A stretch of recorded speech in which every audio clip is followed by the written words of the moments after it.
Aba, gano nga ba katotoo, Bossing Vic Soto? Challenge itong si Raisa May Dizon bilang paghahanda sa kanyang future with Bimby Aquino. So, yun ang ating pag-uusapan. Stop the presses, Marites, Mariposa at Mariposa in training. Magsiupo muna kayo kasi kung akala nyo ay puro kiligan, TikTok edits at papol moments lang ang hatid ng maybe dynamic sa Itbulaga, nagkakamali kayo. Dahil ngayong araw, lumagpas tayo sa rom-com trope at pumasok tayo sa academic glow up and future proofing era, ang ating paboritong young icon. Naganap ang isang napaka-heartwarming at napaka-informative at syempre napaka-spicy na moment nang i-challenge mismo ng pambansang bossing na si Vic Soto ang ating munting reyna na si Raisa May Dizon patungkol sa paghahanda nito para sa kanyang future with Bimby Aquino. So yan ang ating pag-uusapan maya-maya lang. But before that, ito na ang eksena. Ito ang ultra comprehensive and highly engaging at deep dive analysis sa makasaysayang eksenang ito mula sa akademikong tagumpay ni Karen Aistrup na sa mala overachiever status ang ating future attorney Doktora Bimby Aquino, Dr. Bimby Aquino Yap, hanggang sa tunay na dahilan kung bakit nag-decide si Raisa May na magbalik eskwela. Game. Ito ng eksena, yung kwentong laman ng class hour ni Bossing Vic Soto. Iset muna natin ang kwento para sa mga hindi agad nakapanood ng live TV broadcast. Habang nasa kalagitnaan ng segment ang buong giting at pagmamalaking binati ng Davercad sa pangunguna ni Bossing Vic Soto, ang tinaguriang millennial and Gen Z vocal powerhouse na si Karen Aistrup. Si Karen fresh from graduating grade 12 senior high school at formal nang papasok sa college. Isang napakalaking milestone para sa isang young artist na sabay na pinagpapatuloy ang kanyang showbiz at ang kanyang edukasyon. Habang nagpupugay ang lahat kay Karen, biglang ibinaling ni Bossing Vic ang kanyang tingin at mikropono sa ating paboritong aling maliit na si Raisa May Dizon. Sabi ni Bossing, "Oy, ikaw Raisa, ano na, hanggang grade 12 ka na lang ba?" Sabi ni Raisa, nag-blush yung kanyang nag-blush siya, diba? Pero determined. Bossing, syempre may balak din po ako mag-college at magpatuloy dahil alam ko naman po na ang showbiz ay hindi forever. At saka para pareho pa rin kaming degree holder ni Bim. O, diba? Bang! Nagwala ulit ang buong studio. Hindi lang basta nagbigay ng sagot si Raisa May tungkol sa kanyang practical na pananaw sa buhay. Binato rin niya ito ng signature witty kilig factor sa pamamagitan ng pagbanggit kay Bim. Kasi during those times, parang binabati po ni Miss May, no? Parang nabanggit niya na kinocongratulate nga nila si Karen for sa graduation. Kaya wala si Karen Aistrup ngayong Saturday because umattend siya ng kanyang graduation. So ngayon, binati siya ni Bossing. Tinanong ni Bossing si Karen kung anong course ang kukunin niya sa college. Sinabi ni Karen, tapos ito naman si Bim tinanong din ni Bossing kung ano yung niya kukunin niyang course, no. Sinabi ni Bim na parang magdo-double degree nga siya. It's magdo-doctor and lawyer pag kinaya, sabi niya. And then bumaling naman yung paningin niya dito kay Raisa May. And syempre, alam naman ni Bossing at baby niya kasi si Raisa at gusto niya na kung ano man yung narating ni Karen Aistrup ngayon, 'di ba? Na parang kaya niyang pagsabayan yung showbiz at pag-aaral. Yun yung gustong i-inculcate ni Bossing dito kay Miss Raisa May, 'di ba? So, kung i-deep dive natin, meron pong 4 major lesson mula sa challenge ni Bossing. Ang simpleng kulitan sa TV ay nagdadala ng napakalalim na aral lalo na para sa ating mga Gen Z audience at young viewers. So, sabi doon yung mga real talk commentaries sa showbiz is not forever, which is true. Reality check, real talk, mula pa nung aling maliit days niya, saksi ang buong Pilipinas sa sipag ni Raisa May. Pero ang pahayag niyang showbiz is not forever ay nagpapakita ng kanyang extreme maturity. Ang reality sa mundo ng entertainment ay mabilis magbago ang hiling ng madla. Ang kasikatan ngayon ay pwedeng mag-fade bukas, 'di ba? Ang Gen Z perspective, hindi sapat ang clout o kasikatan lang. Ang totoong security ay nagmumula sa kaalaman at degree na walang sino man ang makakakuha sa iyo kahit matapos man ang iyong kontrata sa TV show. So yun yung nais i-inculcate ni Bossing dito kay Raisa. The Bimby standard, double degree ang kukunin niya, which is doctor in a lawyer era. Pag-usapan naman natin si Bim Aquino. Alam naman ng lahat kung gaano ka-articulate, katalino at pinakalaki sa libro si Bim sa gabay ng kanyang mami na si Chris Aquino. Ang plano niyang kumuha ng double degree ay pinaghalong medicine at law ay hindi lang basta pangarap, 'di ba? Dahil pangarap, ito isang malaking statement. The soap boy intellectual, ipinapakita ni Bim na pwede kang maging gentleman, charismatic sa TV pero may matalas na utak na nakatutok sa pinakamalaking profesyon sa bansa. So, siya po ay magsisilbing very inspiring no sa mga youth. Kapag ang isang katulad ni Bimbi nagpakita ng mataas na ambisyon sa pag-aaral, nahawa ang kanyang peers at viewers na magsumikap din sa eskwela, 'di ba? So, dahil dito, the peer influence done right, si Karen bilang catalyst, kadalasan sa showbiz nagkakaroon ng hindi malusog na kompetisyon pero sa Itbulaga baligtad nang nangyari.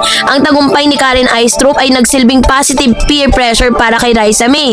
Kapag nakikita mo ang kaibigan o kasamahan mo na umaakyat sa panibagong hagdan ng buhay, tulad ng pag-graduate at pagpasok sa kolehiyo, nakaka-inspire ito na sabing ako rin kakayanin ko to, 'di ba? The degree holder pair, kilig aspect, equal partners dynamic level up. Naku, wag po nating kalimutan ang romantic side. Nang sabihin ni Raisa ang gusto niyang maging degree holder para, syempre, para at least, diba, same sila ni Bim. Ibinaba niya ang isang mahalagang usapin, which is the modern relationship dynamics equality, diba? Yung sa modernong panahon ng pag-ibig, hindi na kasi uso yung isa lang yung umuunlad. Ang tunay na relationship goals ng Gen Z ay ang maging power couple, magkasama sa tagumpay, magkasama sa pag-aaral, at parehong may hawak na sariling diploma. So, pagkatapos ng segment, nagpasabog na naman ito ng komento mula sa social media platform at narito ang ilan sa mga saloobin ng netizen. Sabi ni number 1, sabi niya, di kayo ng educated couple. Paborito ng TikToker ang linyahan ni Raisa. Ginawan agad ito ng point of view. Videos kung saan ipinakita ang transition mula sa child star patungo sa future professionals. Tita Chris will definitely approve. Kilala si Chris Aquino sa pagiging napaka-strict, no? Pagdating sa edukasyon ng kanyang mga anak. Tuwang-tuwa ang netizen dahil kung sakaling magkatotoo man ang suportahan ni Bim at Raisa, alam ng lahat na napakahalaga ng pamilya Aquino pagkaroon ng magandang edukasyon.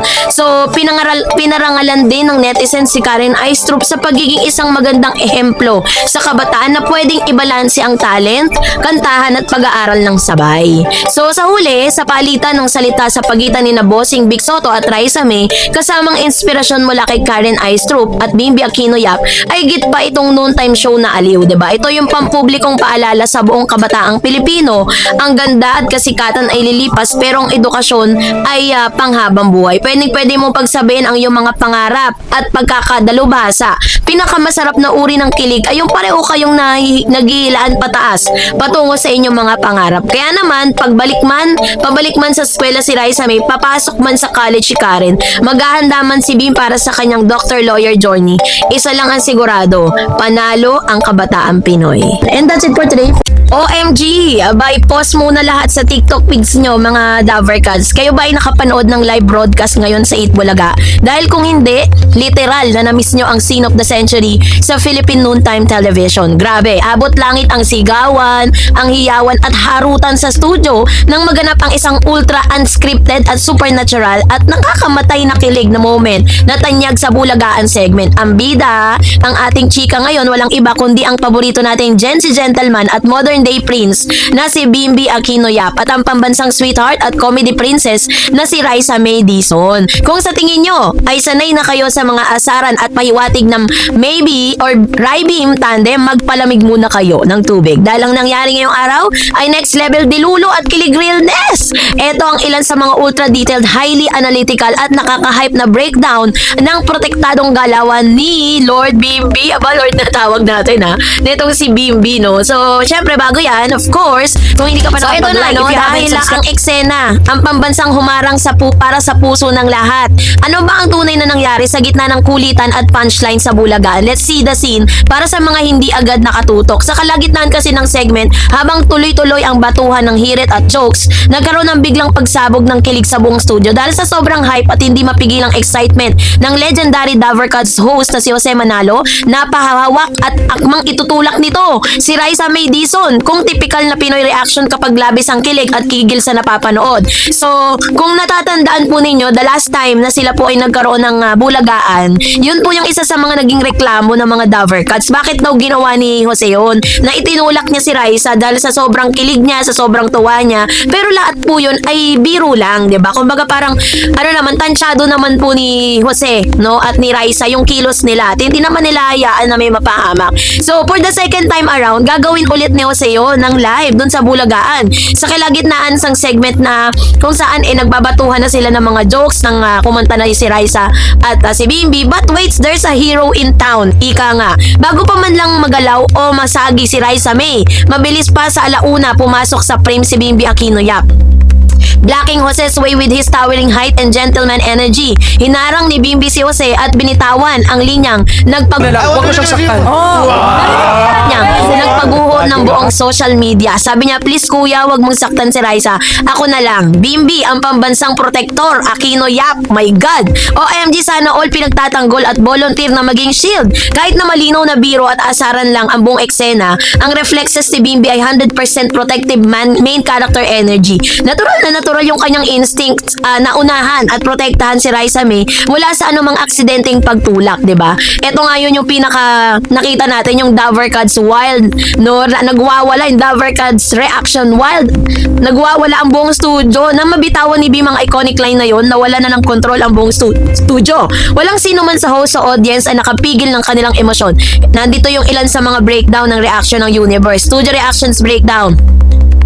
Dito ang person and group and reactions energy level. So, si Manalo, dibdib sa gulat na humahalakhak, napaatras at napahawak, no? Sa dibdib niya at nagulat. Si Raisa May napakover ang mukha, super blush. Si Raisa nga biglang parang hindi pa siya natutulak. Kunyari na parang nasusubsub na siya. 'Di ba? At yun po yung isa sa mga literal na nagbigay ng kasiyahan sa lahat ng mga Davercads at sa mga manonood. 'Di ba? Si Raisa May nagtakip ng dalawang kamay sa kanyang mukha habang namumula mga pisngi. Si Jose naman na-shock. Napatawa ng gusto habang sinasabi sa mic, iba ng kabataan ngayon, grabe ang pagbusyento. So yung entire energy ng studio parang nanalo sa lottery ang energy, nagplay agad, no, yung mga nakakatawa at talaga ng mga nag-close up reaction sina Bim at Raisa. So kung i-deep dive analysis natin ano ba talagang ibig sabihin nito, yung mga kinikilos ni Bim? Syempre bilang ng mga certified marites at showbiz culture analyst at Gen Z generation, di natin pwedeng palampasin ang psychological at social implication ng eksenang ito. Ano nga ba ibig sabihin ng galawang ako na lang, 'di ba? Parang di na lang, wag na siya, ganun. The gentleman instinct. It was Chris Aquino's legacy. Ating alalahanin na si Bimbi ay pinalaki ng pambansang Chris Aquino. Tabi, di ba kung matatandaan po ninyo, sabi ni Chris, di ba, during the time na siya'y dumalaw, na parang Bim, be the man, sabi niya. Maging gentleman ka sa mga girls, 'di ba? Parang ganoon yung sinasabi niya.